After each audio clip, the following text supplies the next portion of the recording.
আসসালামু আলাইকুম ওরহমতুল্লাহি ওবরাকাতু। আশা করি আপনি ভালো আছেন।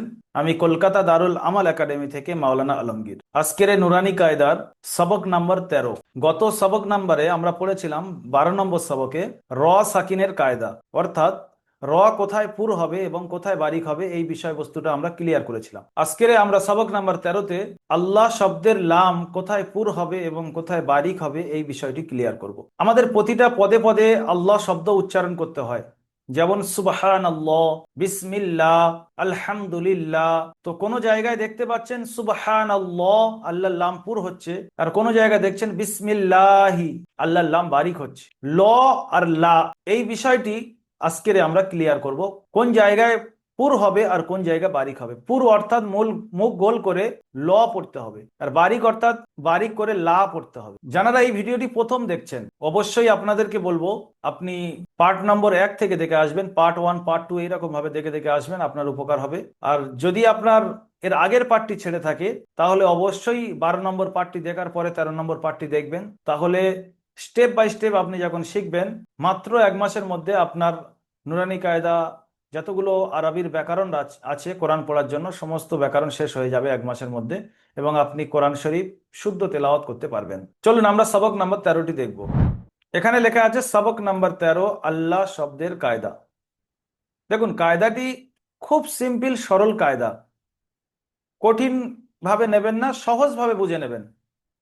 যে আল্লাহ শব্দ যেখানে আসবে, এই যে দেখছেন আল্লাহ শব্দ লেখা আছে, আমি দাগ মারছি, এই আল্লাহ শব্দের লামের পূর্বে যদি জাবার অথবা এই পেশ, এই আল্লাহ শব্দের পূর্বে দেখেন এখানে পেশ আছে, দালের উপরে পেশ, আর এখানে আল্লাহ শব্দের লামের পূর্বে লামের উপরে জাবার, এখানে আল্লাহ শব্দের লামের পূর্বে নুনের উপরে জাবার, এখানে আল্লাহ শব্দের লামের পূর্বে কপের উপরে পেশ। তো যদি আল্লাহ শব্দের লামের পূর্বে জাবার অথবা পেশ থাকে, এই 4টি উদাহরণ আপনাদেরকে দেখালাম, তাহলে আল্লাহ শব্দের লাম পুর হবে, অর্থাৎ মুখ গোল করে পড়তে হবে, ল পড়তে হবে, লা বলা যাবে না। আর যদি আল্লাহ শব্দের লামের পূর্বে জের আসে, যে কোনো অক্ষর আসতে পারে, তার নিচে যদি জের আসে, এখানে দেখেন আল্লাহ শব্দের লামের পূর্বে নুনের নিচে জের, এখানে দেখেন আল্লাহ শব্দের লামের পূর্বে রর নিচে জের এসছে, তাহলে আল্লাহর লাম বারিক হবে। মোট কথা আজ আমরা বুঝলাম আল্লাহর লাম কোথায় পুর হবে আর কোথায় বারিক হবে। আরো একবার বলে দিচ্ছি, আল্লাহর লামের পূর্বে জাবার অথবা পেশ হলে আল্লাহর লাম পুর করে পড়তে হবে, আর যদি আল্লাহর লামের পূর্বে জেদ থাকে তাহলে আল্লাহর লামকে বারিক করে পড়তে হবে। চলুন আমরা জাবারের উদাহরণটাই পড়ি। কল আল্লাহু, তো আল্লাহর লামের পূর্বে জাবার এসছে তাই লহু পড়লাম, লাহু পড়লে ভুল হবে, কল আল্লাহু বলা যাবে না, কল আল্লাহু। ইন্নাল্লাহা, এখানে আল্লাহর লামের পূর্বে জাবার এসছে। চলুন পেশের উদাহরণ পড়ি। হুদুদুল্লাহি, আল্লাহর লামের পূর্বে পেশ। খলকুল্লাহি, আল্লাহর লামের পূর্বে কপের উপরে পেশ। চলুন জেরের উদাহরণ পড়ব। দীনিল্লাহি, আল্লাহর লামের পূর্বে নুনের নিচে জের এসছে। আমরিল্লাহি, এখানে আল্লাহর লামের পূর্বে রর নিচে জের এসছে। খুব সহজ কায়দা, কঠিন ভাবে নেবেন না, একদম সহজ ভাবে নেবেন। এবং কোরআনের বিভিন্ন জায়গায় যেখানে আল্লাহ শব্দ আসবে তার পূর্বে জাবার পেশ দেখলেই আপনি ল বলবেন, আর জের দেখলে লা পড়বেন। ইজরা কিরকম পড়বেন, ইজরা এখানে দেওয়া আছে, একটি ইজরা আমি করে দিচ্ছি, আপনারা সেই অনুযায়ী পুরোটা বানান ইজরার সাথে পড়বেন। যে আল্লাহর লামের পূর্বে জাবার এসছে তাই আল্লাহর লামকে পুর পড়তে হবে, এই ইজরা। এখানে বলবেন আল্লাহর লামের পূর্বে পেশ এসছে তাই আল্লাহর লামকে পুর পড়তে হবে। এখানে বলবেন আল্লাহর লামের নিচে জের এসছে তাই আল্লাহর লামকে বারিক পড়তে হবে। বাকি বানান ইজরা সেম হবে, পিছনের অনুযায়ী আপনারা করে নেবেন। প্রশ্ন উত্তরে আসি।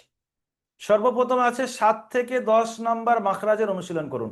আমরা এর আগের সবকে কয়েকটি সবকে 1 থেকে 6 নম্বর মাখরাজ পর্যন্ত মুখস্থ করেছিলাম। মাখরাজ অতি জরুরি বিষয়, মাখরাজ ইয়াদ না করলে, মাখরাজ মুখস্থ না করলে আপনি শুদ্ধ পড়তে পারবেন না। আচ্ছা, এই প্রশ্নের উত্তর আমি একটু পরে যাচ্ছি, তার নিচের দুটো প্রশ্নের উত্তর আমরা দিয়ে দিই। আল্লাহ শব্দের লাম কখন পুর হয় এবং কখন বারিক হয় বলুন তো আপনি।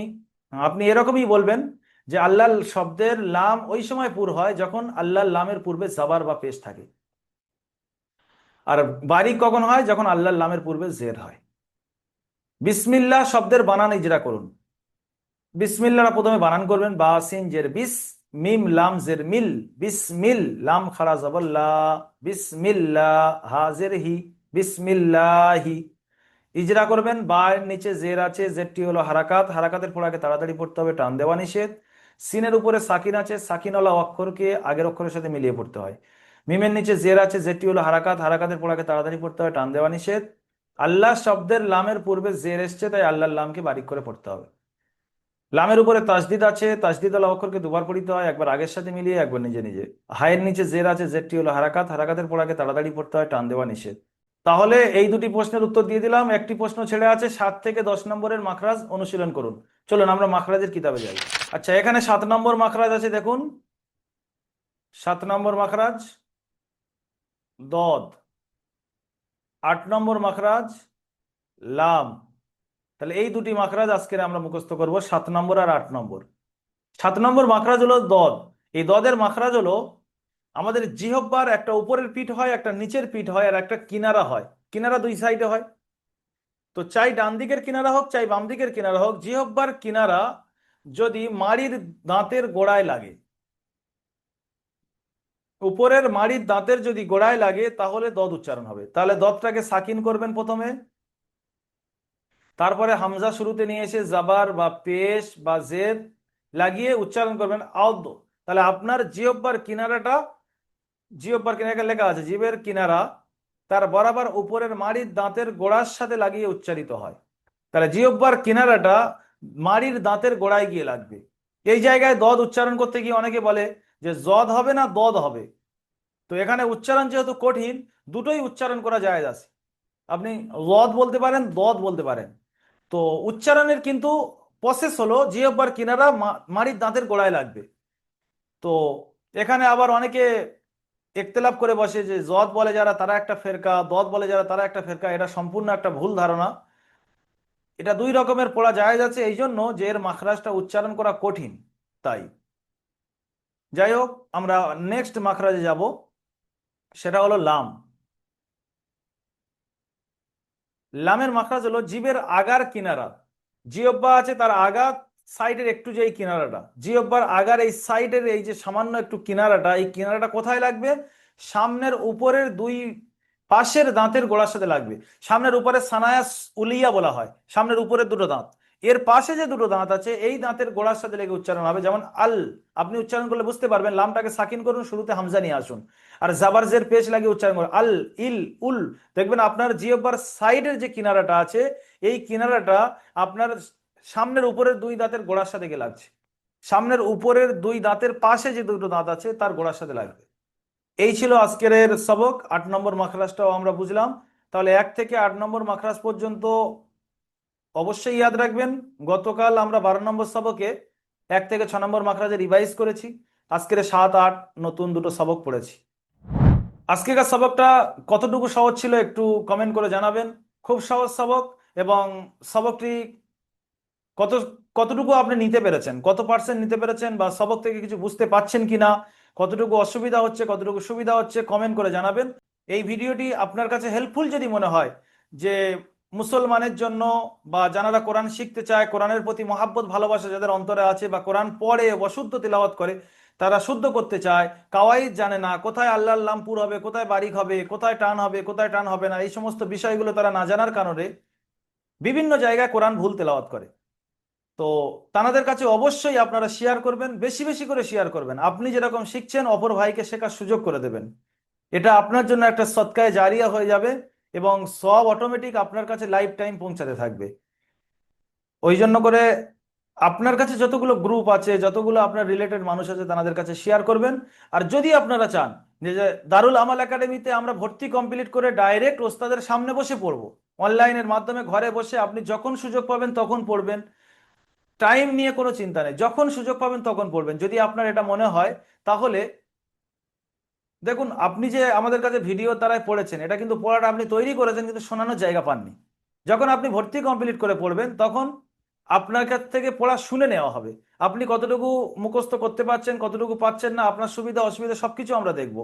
তো আপনি যদি ভর্তি কমপ্লিট করতে চান, বা আমাদের ব্যাপারে বিস্তারিত জানতে চান, তাহলে এই ভিডিওর উপরে নিচে কোনো না কোনো জায়গায় আপনি বিস্তারিত জানার জন্য লিঙ্ক পেয়ে যাবেন। ওই লিঙ্কে ক্লিক করে আপনি বিস্তারিত জানুন। তারপরে যদি আপনার মনোনীত হয়, ভালো লাগে যে হ্যাঁ আমি দারুল আমাল একাডেমিতে ভর্তি কমপ্লিট করে কোরআন শিখবো 1 মাসের মধ্যে, বা শিখতে পারবো, এই সাহস যদি আপনার মনে জাগে, তাহলে স্ক্রিনে দেওয়া নাম্বার 7679591110 এই নাম্বারে আপনি কল করতে পারেন বা হোয়াটসঅ্যাপে মেসেজ করতে পারেন। ভালো থাকুন, সুস্থ থাকুন, দারুল আমাল একাডেমির সঙ্গে থাকুন। নেক্সট ভিডিও যদি আপনি পেতে চান, পার্ট নাম্বার 14 যদি আপনি নিতে চান, তাহলে দারুল আমাল একাডেমির ইউটিউব চ্যানেল আপনি সাবস্ক্রাইব করুন বা ফেসবুক পেজ আপনি ফলো রাখতে পারেন। আর নোটিফিকেশন বাটন যদি আপনি অন করে রাখেন, তাহলে আমাদের এখানে ভিডিও আপলোড করার পরে অটোমেটিক আপনার কাছে নোটিফিকেশন পৌঁছে যাবে, আপনি ভিডিওটি দেখতে পারবেন। তো নেক্সট ভিডিও যদি আপনি পেতে চান, অবশ্যই নোটিফিকেশন বাটন অন করুন এবং ইউটিউব চ্যানেল আপনি সাবস্ক্রাইব করুন। ভালো থাকুন, দারুল আমাল একাডেমির সঙ্গে থাকুন, কোরআনের সঙ্গে মহব্বত রাখুন। আসসালামু আলাইকুম ওয়া রাহমাতুল্লাহি ওয়া বারাকাতুহু।